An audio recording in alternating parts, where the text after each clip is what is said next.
Right, today I'd like to talk about sealers.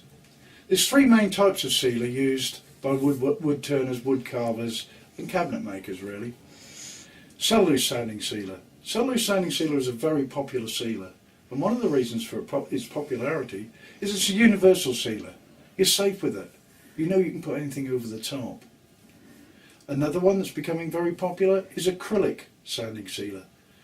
Acrylics are a lot more passive than cellulose sanding sealers, and also in an aerosol, very popular where people are doing intricate work or carvers and things like that, because the aerosol will get a full coverage into parts that really when you're working with the cloth is quite hard to do.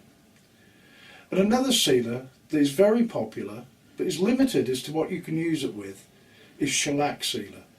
But if you use friction polishers or waxers and obviously French polish, then shellac sanding sealer is far and away the best sealer for that purpose.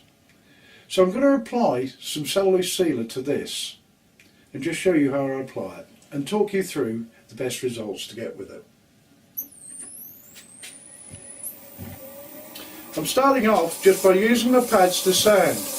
Remember, green 600 to 800 grit, red 800 to 1000 grit, grey 1000 to 1200 grit. Now I mentioned there was a white. The white is non-abrasive, so you don't use that for sanding.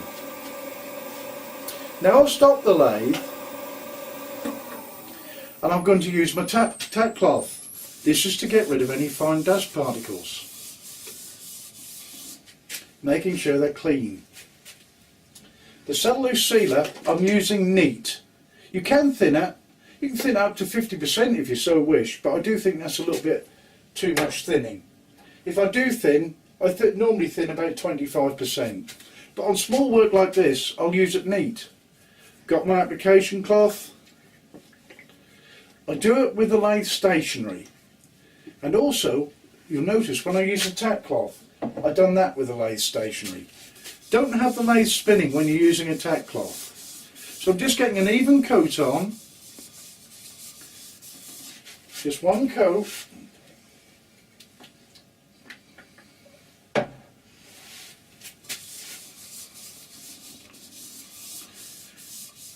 Looking out for any high spots, and as soon as I feel my cloth starting to pull, I stop.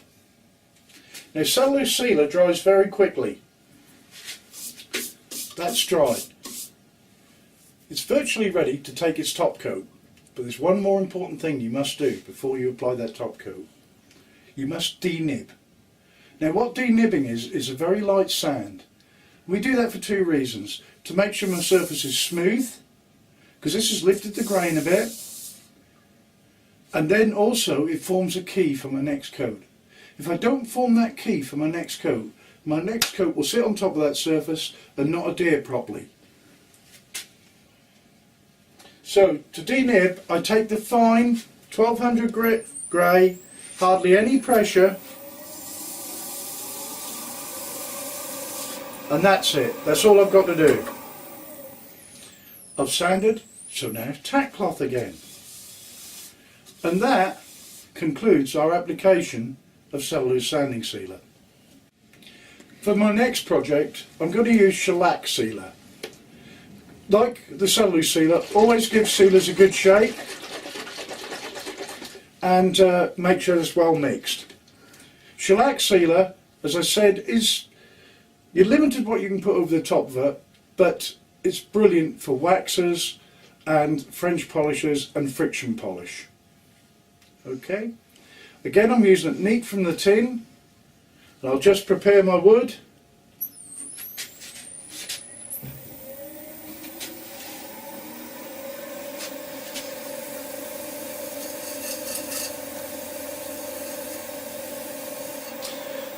Shellac sealer is a little bit slower drying than cellulose sealer, but not massively so.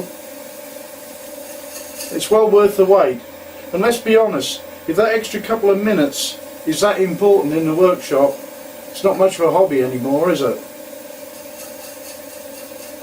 So there, I've gone through my pads again, and I'll tack cloth. Remember, tack cloth with the lathe stationary.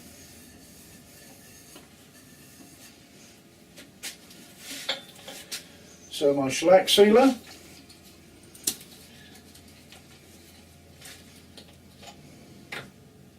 With my application cloth.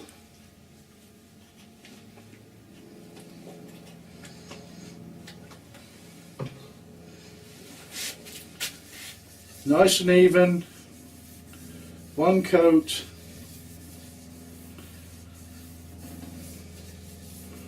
all over my work, looking out for high spots and stop when I feel my cloth pulling. So we just leave that to dry, and then once it's dry I'll denib it, and it's ready to apply my top coat again.